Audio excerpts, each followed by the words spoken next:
How do you know if you are in alignment or not? I get this question a lot where there's a curiosity or wanting to understand how you know if you're actually in alignment or not in alignment. And I feel like this is something that you feel. It's more so a feeling that you have. So no one can tell you if you're in alignment or if you're not in alignment. Only you can truly know that by being in tune and in touch with yourself in that way and having that connection to yourself in some ways. And so this really breaks down into you being able to trust yourself and to trust what you're feeling and to trust what you know. And so I guess I can give you a couple of like examples of what this is like. So, when you're not in alignment, okay, you will feel very tired, drained, exhausted by certain things. And a lot of the times, this will start with relationships. So it will start with relationships where the relationship or dynamic or conversations feel really surface level. And there's an exhaustion that comes with that. Or this can happen in a way where you're performing to maintain certain relationships. So maybe you're people pleasing or you're being perfectionistic in the way that you are in these relationships or sacrificing your own needs for their needs. And that will feel exhausting. And actually, what will start to happen if you don't notice the exhaustion or the draining energy of that experience is that you'll start to get really frustrated. You'll start to get really angry. And the frustration and the anger will just continue to get worse and worse. So, this person may do things that in the past you would have not bothered to care about, right? It wouldn't have even affected you. It wouldn't have even been a thought. And now it feels like it's unbearable, like cannot handle it, right? So the way this shows up is that it shows up in a way where first you'll start having a feeling of exhaustion, of feeling drained, of energy leaks feeling kind of happening, energetic leak. I was kind of mixing those two together. um and if you ignore that, then it will turn into frustration and resentment and then anger. And that's information that whatever this is or whatever it is that you're engaging with is just not aligned with you anymore. And you may have been aligned with this thing in the past where these things didn't bother you, right? But now all of a sudden, because you're growing, you're expanding, you're changing, that emotional response and reaction is also changing. And what's actually happening here is that your nervous system is healed in certain ways or has healed in certain ways, and so doesn't feel this need to keep functioning from a place of survival. So in the past, you very much functioned from a place of needing to survive in this way. And you've healed your nervous system to the point where it doesn't want to live in survival anymore and it doesn't need to live in survival anymore. And so that's also information that your nervous system is healing, that you just don't put up with the same things anymore. You are not able to be around the same type of energy anymore. You're not able to feed the same type of situations in the same way anymore. That is information that your nervous system is healing, that your nervous system has kind of started to move out of that survival space and into much more of a thriving space, which is also information that you're expanding, you're changing, you're growing, and it can be painful. It can be very painful because not everybody that we have had in our lives can grow with us. And that Sometimes those relationships can be managed where we're just managing the amount of time that we're spending with that person or the amount of space or the headspace we're giving to that person, right? And we can still maintain those relationships. But a lot of the time, the relationship needs to have stricter restrictions and stricter boundaries around accessibility to you at that point because you're just not able to handle it in the way that you used to. You're not functioning in the way that you're used to. You're changing, you're expanding. And it's a beautiful thing. But it also comes with grief. It comes with loss. It comes with grief around the idea that, I these people that I love that are very close to me, they love this version of me that I just don't feel comfortable being anymore.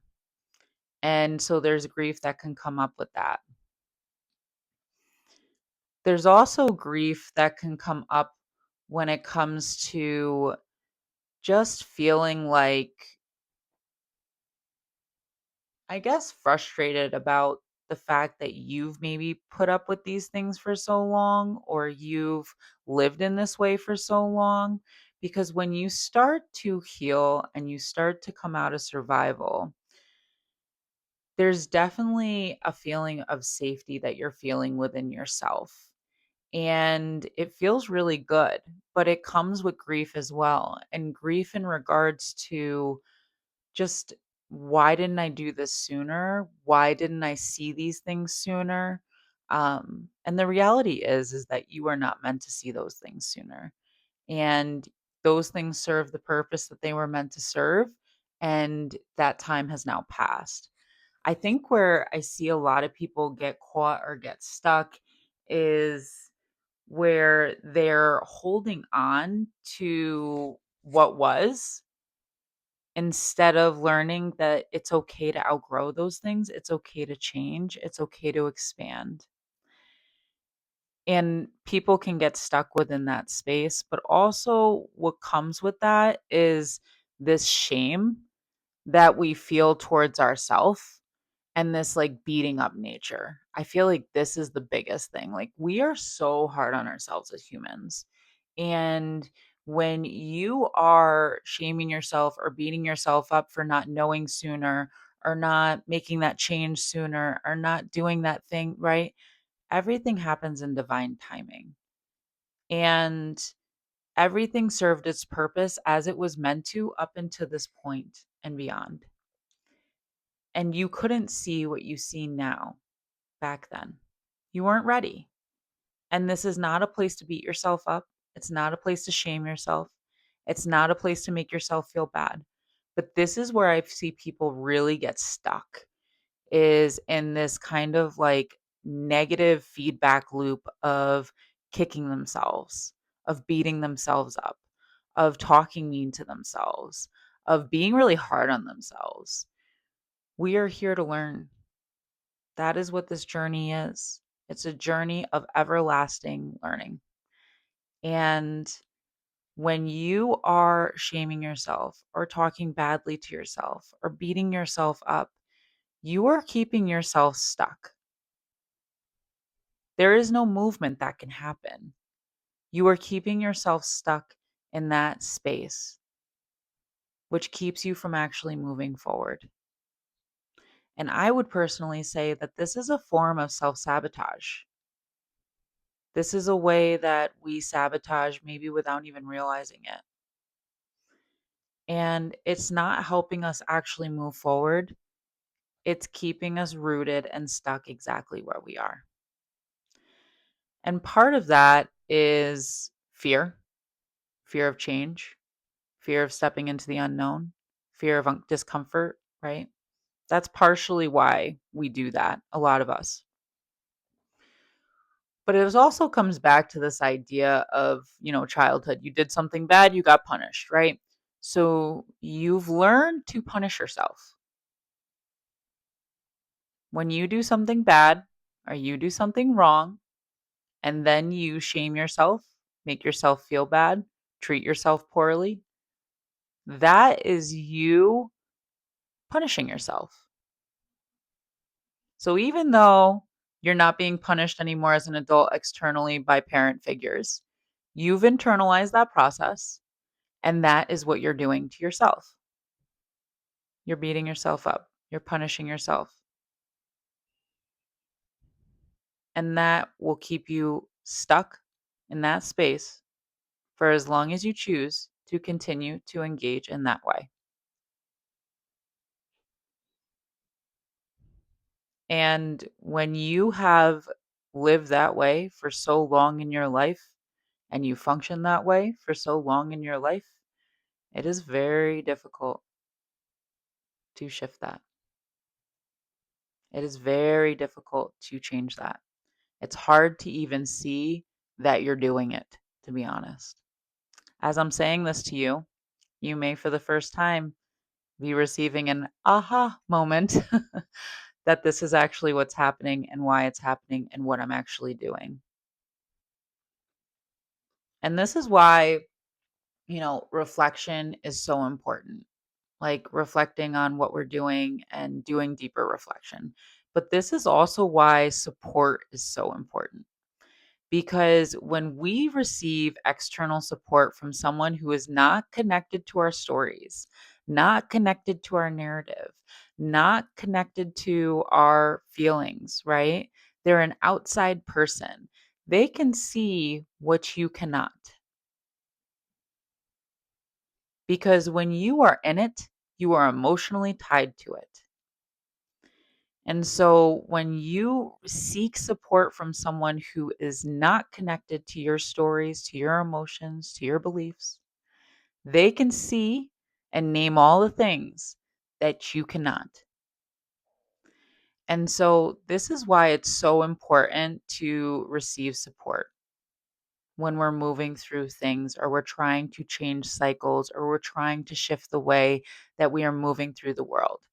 Because someone pointing that out to you can save you years of time.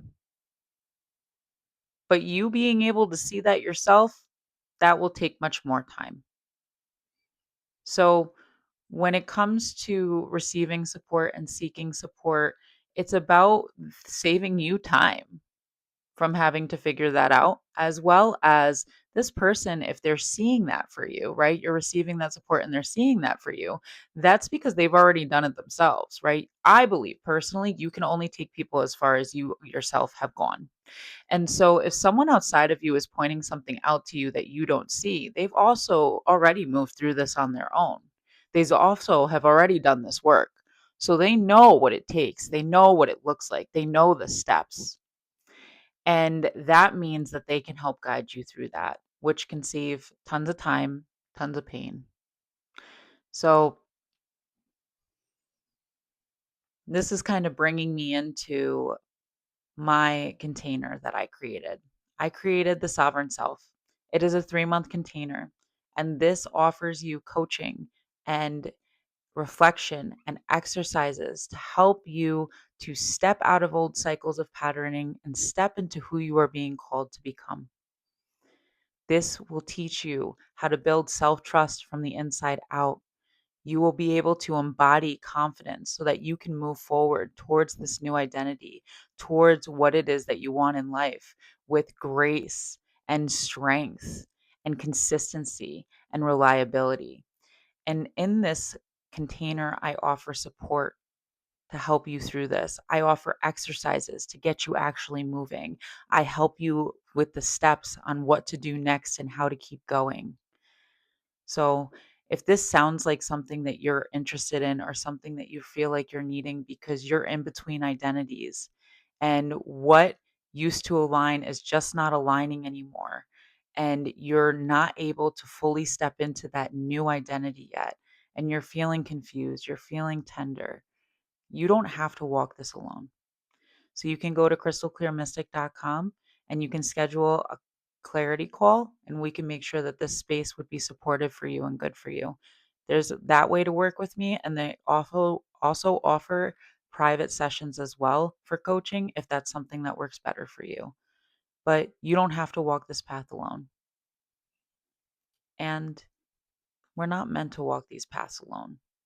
We are social animals, and support is a part of our process. So I love you so much. Keep going. You got this.